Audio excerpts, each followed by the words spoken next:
An electron is projected into uniform transverse electric field of strength 200 Newton per coulomb. Electric field इतना दिया हुआ है with initial velocity 10 to the power 6 meter per second.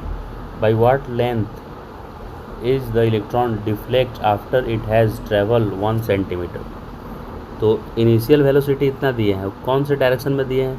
तो electron is projected into uniform transverse electric field, perpendicular electric field है, transverse मतलब perpendicular.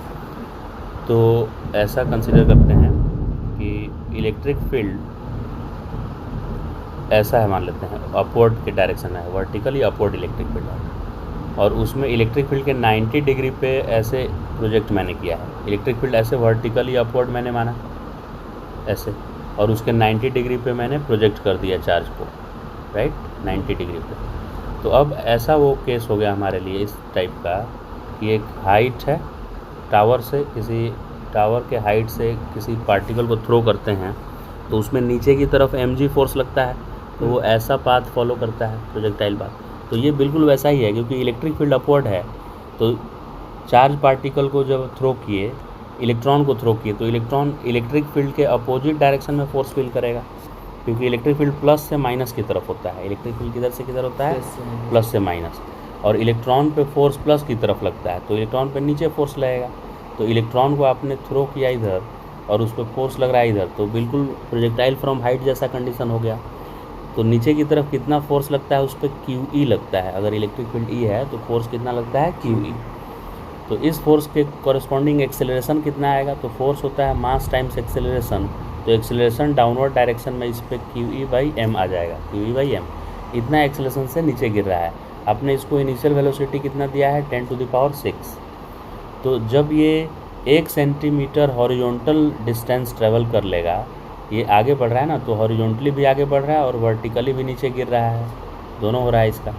तो horizontal के बारे में ऐसा हम लोग लिखते हैं, x = initial velocity into t लिखते हैं, क्योंकि x में कोई एक्सेलरेशन नहीं है।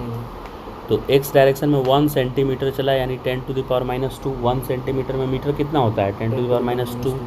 और initial velocity 10 to the power 6 था, तो टाइम इससे मुझे मिल जाएगा t = ये इधर नीचे आ जाएगा और 10 to the power -8 आया। तो 1 सेंटीमीटर उसको आगे बढ़ने में, 1 सेंटीमीटर हॉरिजॉन्टली आगे बढ़ने में उसको कितना टाइम लगा? 10 to the power -8 second, -8 second.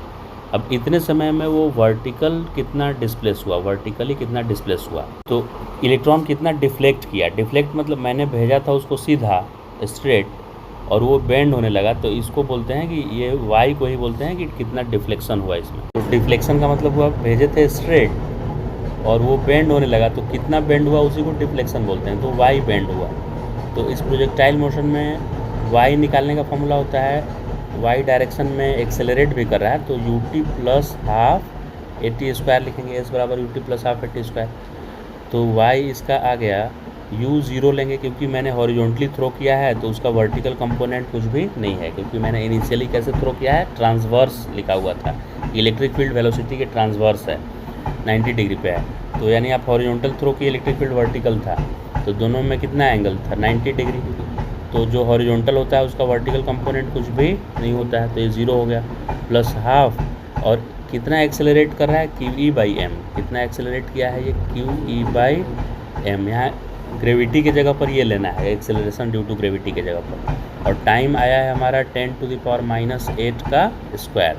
तो इसे सॉल्व करते ही कितना डिफ्लेक्ट किया वो मिल जाएगा, ½ और इलेक्ट्रॉन था ना, n इलेक्ट्रॉन, तो इलेक्ट्रॉन पे charge 1.6 10 to the power -19 and electric field 200, electric field 200 है, डिवाइडेड बाई मास इलेक्ट्रॉन का होता है 9.1 10 to the power -31 और वापस 10 to the power -8 का स्क्वायर। इसे सॉल्व करके देखिए, तो इसे सॉल्व करने पे आंसर आएगा 17.6 मीटर, और सेंटीमीटर में यही हो जाएगा 17.6 मीटर नहीं आएगा, 17.6 मीटर नहीं आएगा। ये सॉल्व करने पे आता है 0.176 सेंटीमीटर। सेंटीमीटर में इतना आएगा, पहले मीटर में आएगा, उसको सेंटीमीटर में कन्वर्ट करेंगे तो ये फाइनल आंसर आएगा।